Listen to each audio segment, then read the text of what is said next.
Paige Bueckers had a great game. She and Enrique Gumbawale led the Dallas Wings to a win over the New York Liberty. The reason why the Wings were able to get such a big lead in this game was because they had such an outlier performance. 24 points off turnovers and 18 fast break points are all above their averages by a good bit because, for the most part, their defense has been an abomination. They're not getting these opportunities that often.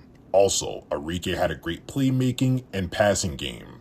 I consider those two concepts to be separate things, but yeah, like she was good at both creating advantages, playmaking, and passing to players that were already open or already created an advantage for themselves. Paige and Enrique both had great games in the same game, which is rare. But despite that, I'm not really sold on the fit all that much. What I saw was a lot of your turn, my turn type of basketball out there. Both of them were really good when they had the ball in their hands, but they weren't like playing off of each other that much. Like there wasn't really this synergy. It felt like two parallel games happening at once rather than it being complementary. It won here, but it lost more times than it won because of Enrique's inconsistency. So I'm giving her all of the credit in the world for having a great performance. Like she is absolutely not a bad player despite having a down season. Like I respect her overall career.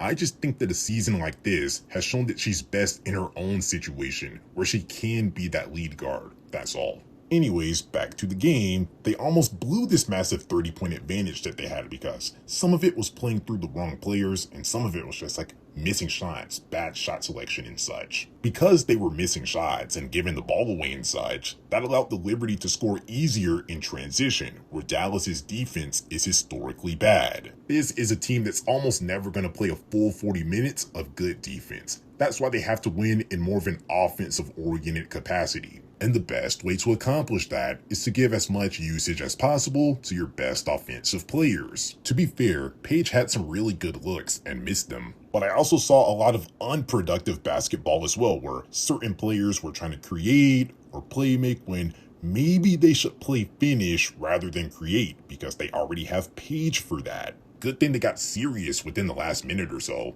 Let Paige get the ball and draw some clutch free throws and played some defense for once. It's a win, which is something to celebrate, but even in a win, it just shows what happens when players outside of Paige and Enrique are put in positions to create. Whether it's on ball, off ball, whatever, Paige and Enrique need to be primary players. Along with Haley Jones, they need a lot of usage.